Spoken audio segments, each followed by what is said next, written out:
करेंगे तो आपके लिए उपयोगी नहीं होगा, क्योंकि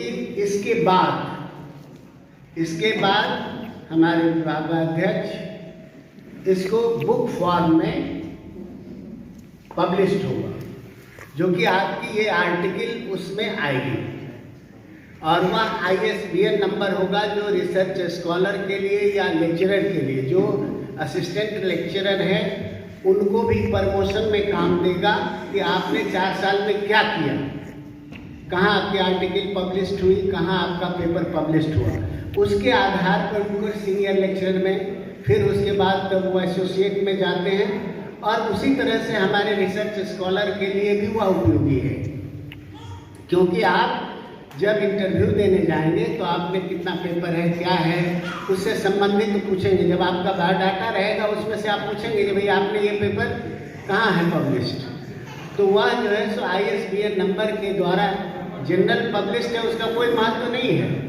जो UGC द्वारा अप्रूव्ड है, कोई ISBN नहीं, वैसा जिसको कि UGC से अप्रूवल मिला हुआ है, उसमें अगर आपका पब्लिश्ड होता है तो उसका पॉइंट आपको मिलता है। तो यह इसलिए मैंने आप लोगों को बताया कि इस पर भी ध्यान देना है। दूसरी बात कि हम लोग, क्योंकि यह एक सेमिनार जो आप लोगों ने 7 दिनों का, जो जिन लोगों ने मेथोडोलॉजी का जो वर्कशॉप किए होंगे तो उन्होंने पाया होगा कि किस तरह से हमको लिखना है ना, और वह आपका प्रोसेस बताया गया हो। तो इस बात को भी ध्यान में रखें कि हम उसके अनुकूल हम लिखें जो आपने पढ़ा है। तीसरी बात कि एक जो भी रिसर्च स्कॉलर हैं या जो असिस्टेंट लेक्चरर हैं वो कम से कम इंडियन सोशोलॉजिकल सोसाइटी के मेंबर अवश्य बने। उससे क्या होगा कि आपको बाहर जहाँ जो कॉन्फ्रेंस होता है उसमें जिनकी किताब आप पढ़ते हैं वैसे लोगों से आपकी मुलाकात आमने सामने होगी, और वहाँ पर आपको बहुत सारी जानकारी मिलेगी। आप ऐसे यहाँ नेशनल कॉन्फ्रेंस सेमिनार हो जाता है, कोई बात नहीं, लेकिन इसके साथ टैग जो है सो लग गया है इंडियन सोशोलॉजिकल सोसाइटी, मतलब ऑल इंडिया सोशोलॉजिकल सोसाइटी जो है उससे इस सेमिनार को मान्यता है। इसमें अगर आपने पेपर पढ़ा है तो इसका महत्व है। ऐसे अगर सिर्फ new education policy, opportunity and social transformation रहता और BN मंडल, तो उसका उतना महत्व नहीं रहता, क्योंकि इसके साथ टैग लग गया ऑल इंडिया सोशोलॉजिकल सोसाइटी। तो इसलिए यह जो है एक इंटरनेशनल सोशोलॉजिकल कॉन्फ्रेंस की तरह यह हो, इसलिए इसका महत्व बहुत अधिक है।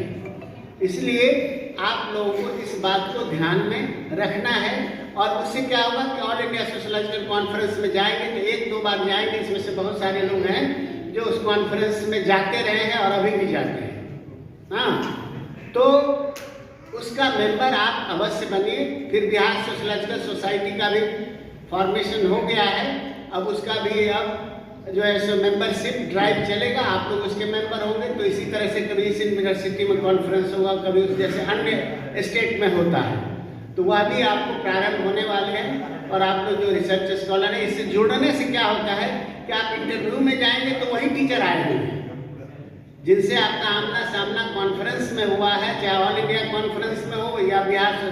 उसमें क्या होता है कि आपको पहचानना चाहिए, तुम बिहार से हो, कहाँ से हो, यहाँ से हो, अच्छा, तो अरे तुम इसको तो कॉन्फ्रेंस में देखे थे, तो ऑटोमेटिकली थोड़ा सा 2-4 नंबर बढ़ जाता है ना, उसमें जाने से, क्योंकि रिसर्च स्कॉलर को तो और जाना चाहिए, और वहाँ वैसे ही लोग आते हैं जो बाहर से।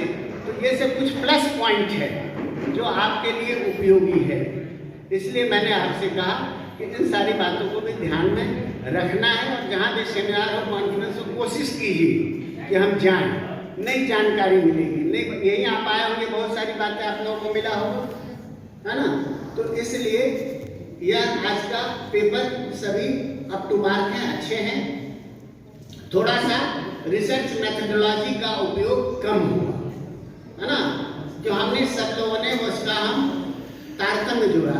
न तो हमने किसी से पूछा कि भाई आपने नाम सुना है न्यू एजुकेशन पॉलिसी, स्टूडेंट से ही, टीचर ही से, क्या है, तो प्राय सभी बताते हैं हम तो नहीं जानते हैं, क्या है नहीं है।